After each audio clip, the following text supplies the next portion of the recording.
జరిగింది. వాళ్ళ బ్రదర్ ఉన్నారు. ప్రశాంత్ వాళ్ళ బ్రదరు.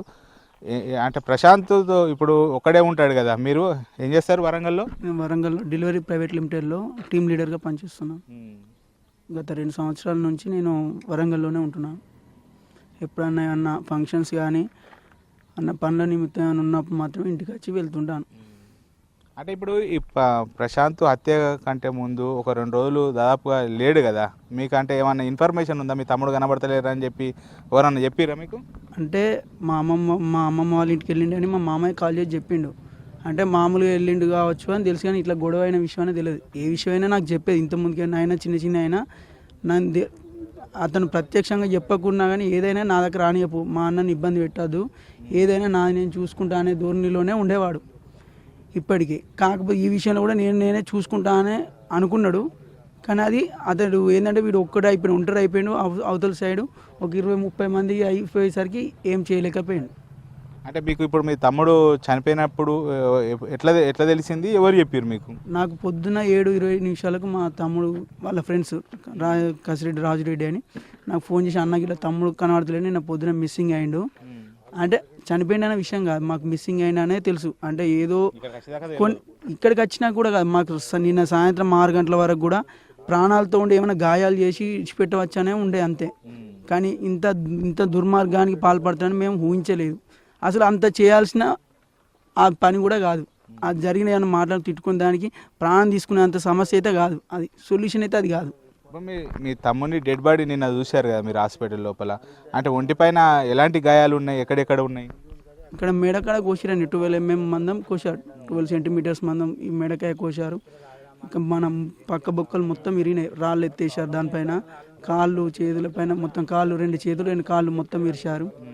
తలకు గాయాలైన ఇక మొత్తం ఇక ఏంటంటే పనికి రాకుండా చంపాలనే ఉద్దేశంతో వాళ్ళు ఎట్లయినా చంపాలని ఇక ఆ గాయాలతో చనిపోవాలన్నట్టు అట్లా చేసారు.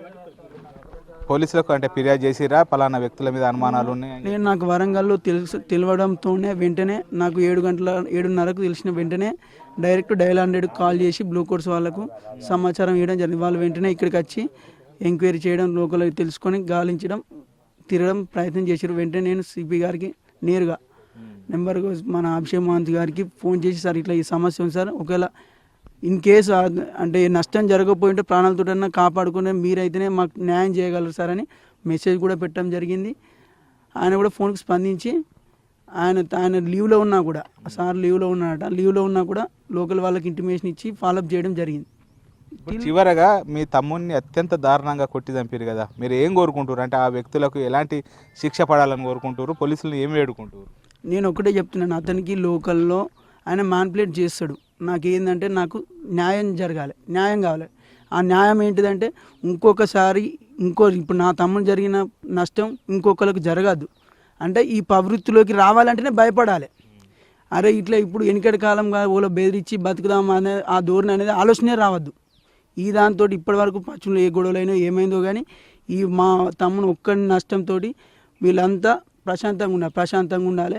ఎప్పటి లెక్క ఎట్లాంటి గొడవలు లేకుండా ఆ వృత్తి రావాలంటే భయపడాలి. అంటే భయపడి దందాలు చేద్దామనే ఆలోచన అనేది రాకుండా కఠినంగా శిక్షించాలి.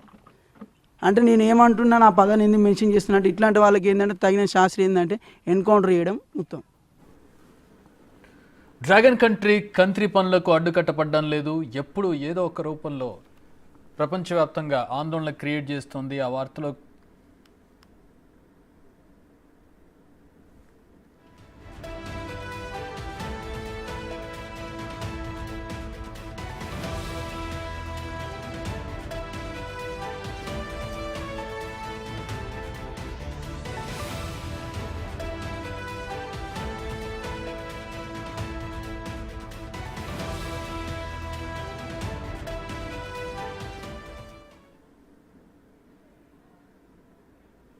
ఈ మర్డర్ మిస్టరీకి సంబంధించి మరిన్ని వివరాల్లోకి వెళ్ళినట్లయితే రౌడీ షీటర్లు ఇద్దరు కూడా ఒకరికొకరు చంపుతామని ఛాలెంజ్ విసురుకున్న ఆడియో వైరల్గా మారింది.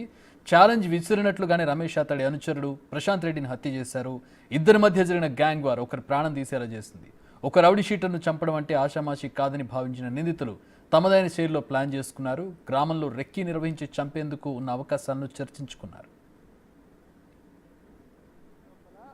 ఇటు ప్రశాంత్ రెడ్డి కోసము రమేష్ అనుచరులు అందరూ కూడా ఇటు ఒక రోజు మొత్తం కూడా అంటే దాదాపుగా సోమవారం ఆదివారం నాడు రాత్రి నుంచి సోమవారం వరకు కూడా ప్రశాంత్ రెడ్డి ఆచూకీ కోసము వెతుకుతున్నారు. ఈ నేపథ్యం లోపల ప్రశాంత్ రెడ్డి ఎలాగైనా ఏదైతే ఆ గ్రామం నుంచి తప్పించుకోవాలని చెప్పి ప్రస్తుతం మనం ఉన్నటువంటి ఈ ఊటూరు గ్రామానికి ఆ గ్రామం నుంచి ఈ గ్రామము అంటే ఊటూరు గ్రామము దాదాపుగా 5 కిలోమీటర్లు వస్తుంది. ఒక మిత్రుని సహాయంతో ఇక్కడ ఊటూరు గ్రామం రావడం జరిగింది. ఈ ఊటూరు గ్రామం లోపల ఉన్నటువంటి ఈ శివాలయం ఏదైతే ఉందో ఈ టెంపుల్ పరిసరాల ప్రాంతం లోపలనే ఆశ్రయము తీసుకున్నట్టుగా తెలుస్తుంది.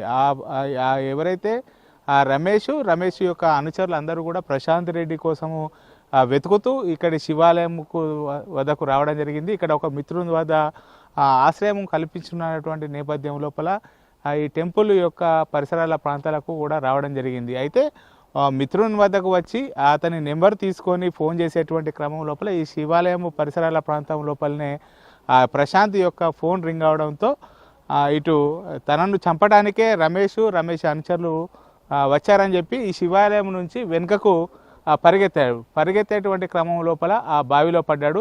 ఆ బావి లోపల ఆ రోజు పడేటువంటి సమయం లోపల ఇక్కడి నుంచి ఎంత దూరం పరిగెత్తాడు, ఆ బావి లోపల పడ్డ తర్వాత పరిస్థితి ఏందో ఇప్పుడు ఒకసారి తెలుసుకుందాం. రమేష్ తనని చంపడానికి అనుచరులతో కలిసి తిరుగుతున్నాడని తెలుసుకున్న ప్రశాంత్ ఊటూరుకు వెళ్లి ఓ శివాలయంలో తలదాచుకోగా ఉదయం పూట అతని ఆచూకీ కనుక్కుని వెళ్లగా తప్పించుకునే ప్రయత్నంలో బావిలో పడిపోయాడు. బావిలో పడిన ప్రశాంత్పై 10 మందికి పైగా అనుచరులతో దాడులు చేయించాడు. రాళ్ల దాడి అనంతరం ప్రశాంత్కు తాడులు కట్టి వాహనంతో సినిమా తరహాలో లాక్కుని వెళ్లే ప్రయత్నం చేయగా గ్రామస్తులు అడ్డుకున్నట్టు తెలుస్తోంది. ఊటూరు నుంచి వేగురుపల్లి బ్రిడ్జి వరకు 5 కిలోమీటర్ల వరకు ప్రశాంత్పై దాడి చేస్తూ తీసుకెళ్లి కత్తితో గొంతును కోసి చంపి అక్కడి వాగులో పడేసినట్టుగా సమాచారం. అనంతరం నిందితులు హైదరాబాద్ పరారయ్యారు. హత్య విషయం లోపల ఇటు దాదాపుగా 3 రోజుల నుంచి కూడా హైడ్రామా కొనసాగుతుంది. సోమవారం రోజు ప్రశాంత్ రెడ్డి కోసము ఇటు రమేష్ అనుచరులు మొత్తం మంది కూడా వెతికేటువంటి సమయం లోపల సోమవారం నాడు రాత్రి సమయం లోపల ఇక్కడ ఉన్నటువంటి శివాలయం ఏదైతే ఉందో శివాలయం లోపలనే అతడు తలదాచుకోవడం జరిగింది. అంటే ఒక మిత్రుడు అతని మిత్రుడు ఇదే ఊటూరు లోపల ఉండడంతో ఇక్కడికి వచ్చి ఇటు దాక్కోవడం జరిగింది.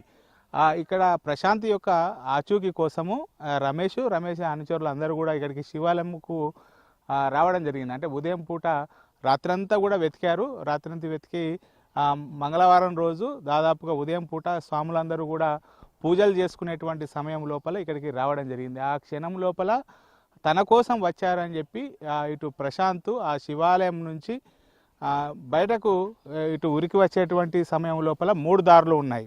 ఇటు శివాలయం వెనుక వైపు నుంచి ఒక దారి, తర్వాత ఇటు కనబడుతున్నటువంటి అదొక దారి, తర్వాత ఇటొక దారి, 3 దారిలో నుంచి కూడా ఇటు దాదాపుగా అందరూ కూడా వెంబడించడం జరిగింది. ప్రశాంత్ రెడ్డి ఆ శివాలయం నుంచి ఉరుక్కుంటూ వచ్చి ఇక్కడ మనకు కనబడుతున్నటువంటి ఈ పాడుబడ్డ బావి ఏదైతే ఉందో ఈ బావిలోకి పడడం జరిగింది.